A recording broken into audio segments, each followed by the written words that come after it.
Oke, assalamualaikum warahmatullahi wabarakatuh. Selamat datang di channel Ngoperla, ngobrolin produktivitas laut. Nah, sorry ya kalau misalkan suaranya agak ini, soalnya lagi musim hujan.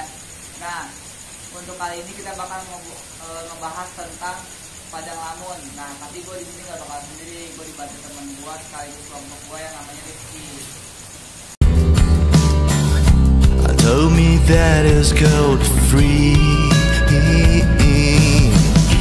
I wanna touch everything. I wanna get a kiss from myself. I wanna touch everyone. I told me that it's gold free.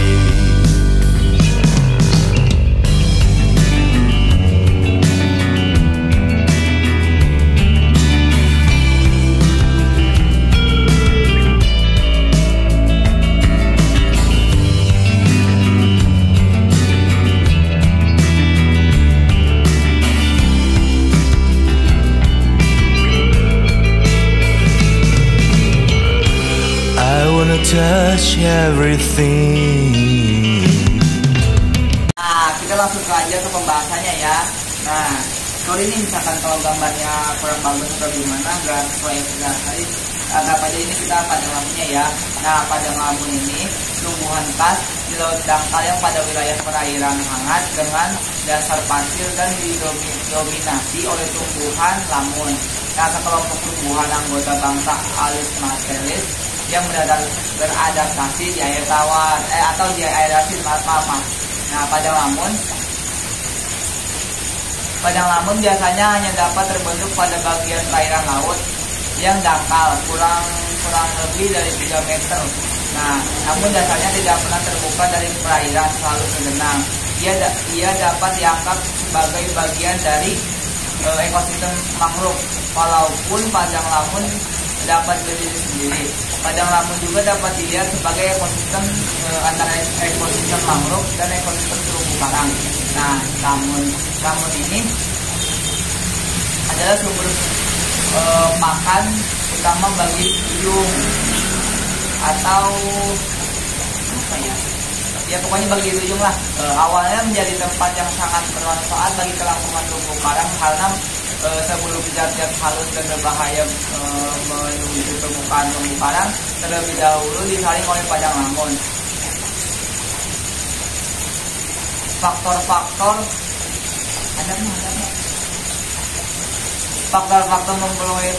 yang mempengaruhi pertumbuhan padang lamun. Yang pertama itu ada perairan laut dangkal berumpul dengan mengandung pasir. Yang kedua, kedalaman tidak lebih dari 10 meter agar cahaya dapat menembus. Nah, yang ketiga, suhu antara 20 sampai 30 derajat Celcius. Dan untuk yang keempat, kadar garamnya antara 25 sampai 35 mil. Kecepatan arus sekitar 0, meter per skala detik. Nah, lanjut saja saya Rizky Abdillah akan lanjut dari Hendarji. Perkembangbiakan padang lamun. Reproduksi lamun dapat dilakukan secara aseksual dan seksual. Reproduksi aseksual terjadi dengan terbentuknya stolon, sedangkan reproduksi seksual terjadi dengan terbentuknya hidrofilus, tunas berdaun yang tegak, dan tangkai-tangkai yang merayap. Pada lamun efektif sebagai alat berkembang biak. Berbeda dengan tumbuh-tumbuhan laut lainnya, lamun dapat berbunga, berbuah, dan menghasilkan biji. Sebaran lamun, tumbuhan lamun merupakan tumbuhan laut yang mempunyai sebaran cukup luas. Adapun manfaat padang lamun, diantaranya adalah sebagai media untuk filtrasi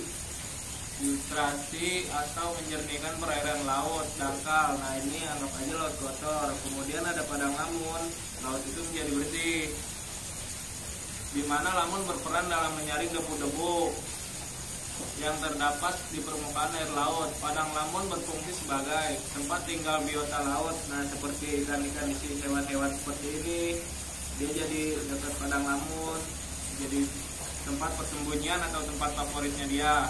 Keberadaan biota tersebut bermanfaat bagi manusia sebagai sumber bahan makanan. Manfaat lainnya yaitu sebagai tempat mencari makanan bagi bermacam biota laut. Nah, seperti dugong ini memakan daun lamun untuk sumber makanan utama atau rantai makanannya. Dan terutama penyu dibawa beristirahat, hampir mengurangi besarnya energi gelombang di pantai dan berperan sebagai penstabil sedimen hingga mencegah erosi di pesisir pantai, dan berperan dalam mitigasi dan adaptasi perubahan iklim. Ekosistem lamun juga mempunyai peranan penting dalam perkembangan jasad hidup di laut dangkal. Nah, mungkin hanya cukup di sini saja penjelasan singkat mengenai padang lamun. Kurang lebihnya mohon maaf dan terima kasih. Sampai ketemu di channel selanjutnya.